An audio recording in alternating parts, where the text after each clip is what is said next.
സംസ്ഥാന ബജറ്റിൽ ഭക്ഷ്യവകുപ്പിനെ അവഗണിച്ചതിനെതിരെ പ്രതിഷേധവുമായി മന്ത്രി ജി.ആർ. അനിൽ.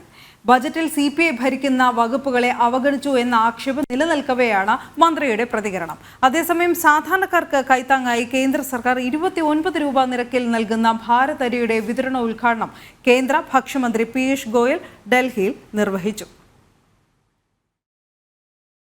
ദേശീയ ഭക്ഷ്യസുരക്ഷാ നിയമത്തിന്റെ നിർവഹണത്തിനുള്ള സഹായത്തിനായി 41.17 കോടി രൂപയും വിശപ്പരഹിത കേരള പദ്ധതിക്കായി 2 കോടിയും സപ്ലൈകോ ഔട്ട്ലെറ്റുകളുടെ നവീകരണത്തിന് 10 കോടിയും പൊതുവിതരണ വകുപ്പിന്റെ അടിസ്ഥാന സൗകര്യ വികസനത്തിന് 2.5 കോടി എന്നിങ്ങനെയാകെ 55.67 കോടി രൂപ മാത്രമാണ് സംസ്ഥാന ബഡ്ജറ്റിൽ ഭക്ഷ്യ സിവിൽ സപ്ലൈസ് വകുപ്പിനായി നീക്കിവെച്ചത്. സപ്ലൈകോ ഔട്ട്ലെറ്റുകൾ അടച്ചുപൂട്ടൽ ഭീഷണി നേരിടുന്ന സാഹചര്യത്തിൽ കുറഞ്ഞത് 300 കോടി രൂപയെങ്കിലും പൊതുവിതരണ വകുപ്പ് പ്രതീക്ഷിച്ചിരുന്നു.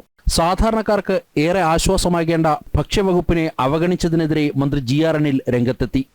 കേരളത്തിലെ ഭക്ഷ്യ പൊതുവിതരണ രംഗം വിശേഷിച്ച് ഇപ്പോൾ സപ്ലൈകോ കുറേയേറെ പ്രയാസങ്ങളും പ്രതിസന്ധികൾ നേരിടുന്ന ഒരു ഘട്ടമാണ്. അതുകൊണ്ട് അതിനനുസരിച്ച് ജനങ്ങൾ ആഗ്രഹിക്കുന്ന ജനങ്ങളുടെ മനസ്സിലൊരു പ്രതീക്ഷയുണ്ട് ഗവൺമെൻറ്. അപ്പോൾ അതിനനുസൃതമായിട്ടുള്ള ഒരു സമീപനം കൂടുതൽ ഉണ്ടാകണമെന്നുള്ളതാണ് ആവശ്യം.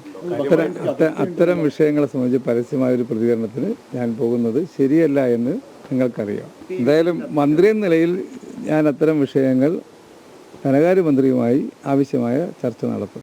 സംസ്ഥാന ബജറ്റിൽ CPI ഭരിക്കുന്ന കൃഷി വകുപ്പ് അടക്കം തികഞ്ഞ അവഗണനയാണ് നേരിട്ടത്. അതേസമയം കിലോയ്ക്ക് 29 രൂപ നിരക്കിൽ കേന്ദ്ര ഭക്ഷ്യവകുപ്പിന്റെ ഭാരത് അരി രാജ്യത്തെ സാധാരണക്കാർക്ക് ഏറെ ആശ്വാസം നൽകും.